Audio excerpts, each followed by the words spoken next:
Okay, we're here in Navdanya, in India, Dehradun. I don't know the state, but it's beautiful, it's wonderful. We're here with Vandana Shiva. How are you doing today? I'm good. Okay, that's great. So we're gonna ask a few questions for our heroine, Dr. Shiva. The first one is just about Navdanya. What is it and why was it created? Well, Navdanya means 9 seeds, which stands for diversity, but it also means a new gift, which I see as the gift of the commons and the recovery of the commons.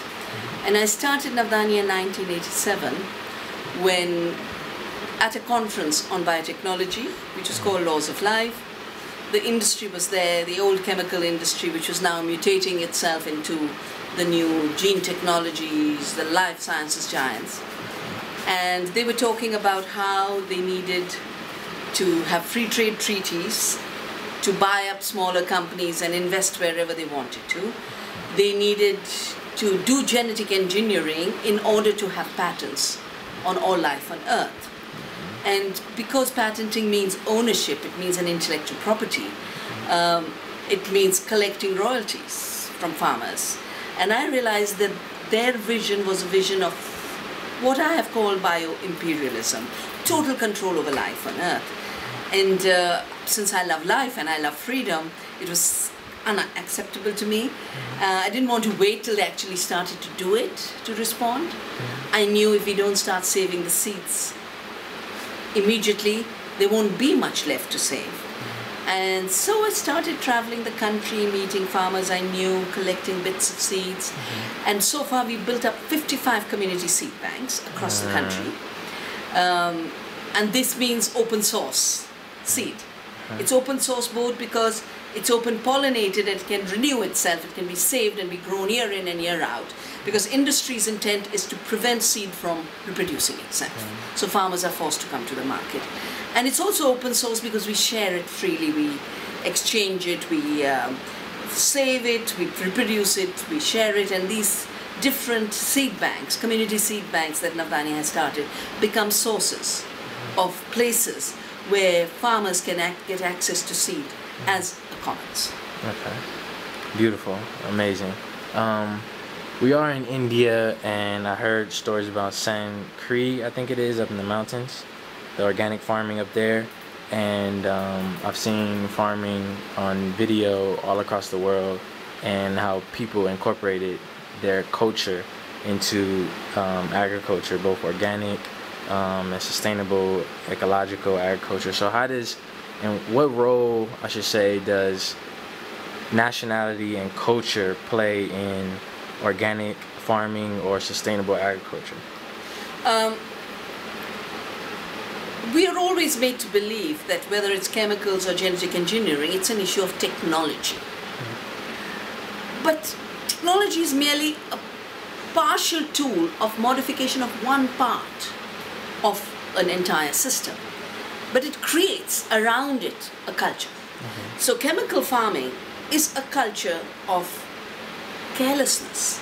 You carelessly spray pesticides, you carelessly throw urea on the ground without caring for what happens to the microorganisms and the earthworm.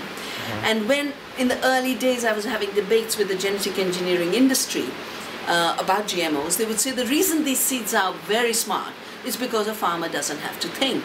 So they want to spread the culture of ignorance among the farmers.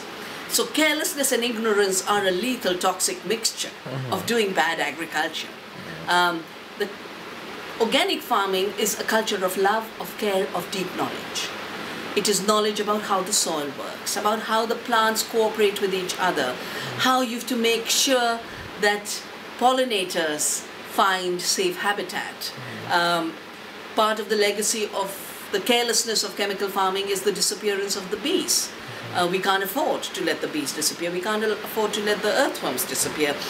Charles Darwin said that the earthworm is probably the most important species for the human beings because it maintains and renews soil fertility constantly and does the work for us. So organic farming means knowing the relationships between different species, knowing their functions, taking care of them, conserving the soil, the water, the biodiversity, and partaking in the gifts of this amazing natural capital that species in cooperation provide for us. Okay. Again, beautiful, amazing statements. You spoke about being basically in tune with the different species and how they cohabitate, and it speaks of being spiritually in tune with everything around you in the environment. And this sounds like it is needed in organic agriculture. So what do you have to say about spirituality and its relation to organic agriculture and ecological farming and sustainable agriculture? Part of what industrial farming has done is destroyed our relationship both to nature as well as to the food itself. Both food and nature have been sacred in cultures which have sustained the earth. There is an element of organic farming which has gone the commodity route. You just grow miles of tomatoes and send them off to Walmart and let them sell it at cheap prices, stealing at every level. But authentic ecological agriculture, authentic organic farming is a spiritual act. It has to be a spiritual act because first and foremost it acknowledges the sacredness of life and it dedicates itself to maintain that sacredness. It treats farming as a service to that sacredness of life, and farming then becomes a spiritual act. My dear friend Wendell Berry wrote once that eating is an agricultural act. That when you eat, you're not just eating, you're transforming agriculture. And I would take it one step further, that agriculture is a spiritual act, because it is both the spiritual dedication and spiritual service of maintaining life on earth. It is also the dedication of the sacred service of providing good, healthy food. We have a beautiful ancient text called the Taittiriya Upanishad, and I have an essay somewhere in our books and publications called Annadan, the sacred gift of food. And this scripture says, there's no higher duty in the world than the growing and giving of food in abundance. Now, you wouldn't get abundance if all you thought of was how do you squeeze out the last bit of fertility from the soil, how do you squeeze out the last bit of resources from a farming family, and introduce costly agriculture which produces cheap food through huge subsidies, which is also stealing from the public, because that is not money generated by the corporations, it's generated by the hard work of working people.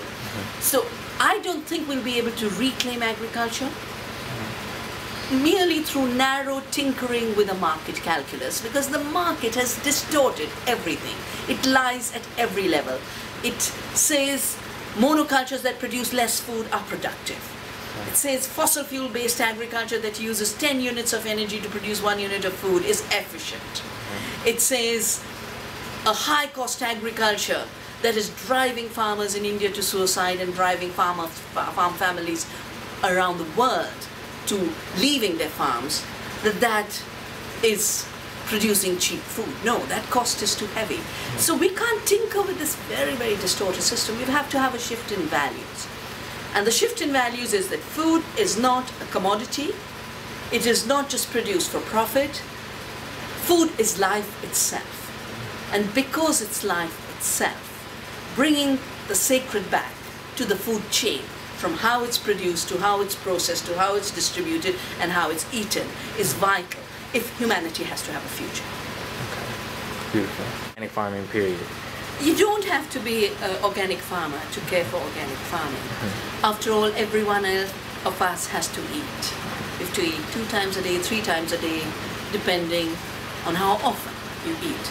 But whatever we eat either becomes the nourishment for our body or it becomes poison for our body. And this much respect we should give to ourselves, that we want to maintain our body in health. Organic farming is the only way we can produce healthy food, because chemical farming means use of heavy toxics. GMO means toxic genes put into crops with antibiotic resistance markers, with viral promoters. We don't need to mess around with our food in that way, and we don't need to mess around with our bodies. The second reason it's vital to support, promote organic farming and eat organic food is because chemical farming, industrial agriculture has become the single most destructive force on this planet environmentally.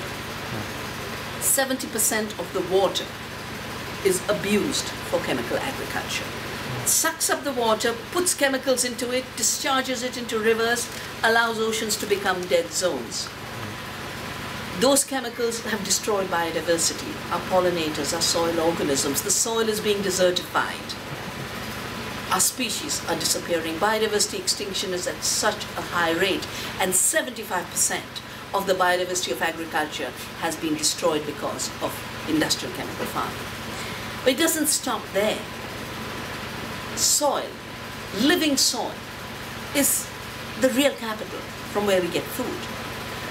Organic farming renews the life of the soil, giving us more food forever. Chemical farming kills the original fertilizers of soil, the soil microorganisms. And for a while, with a little bit of urea and a little bit of NPK, is able to pump out production, but after a while the curve always goes down because you've killed the original fertility.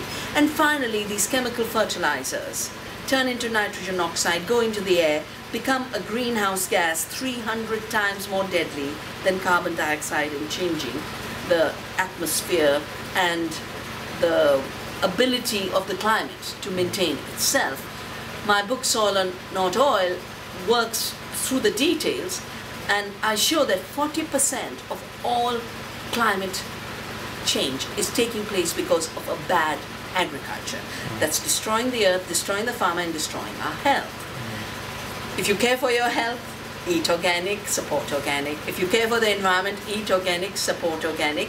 And if you care that there be a countryside, that there be people making a living on the country, in the countryside, and especially in today's world of Wall Street collapses and banking scams, it makes sense to put our trust in the earth. Livelihoods from the earth are the longest lasting work that we can have on this planet. The earth is the biggest employment generator, not the unemployment exchange, not the speculators of commodities and banks. The earth, the ground she gives, and the work she creates. So she's inviting us, and we should not turn that invitation down. Okay, thank you.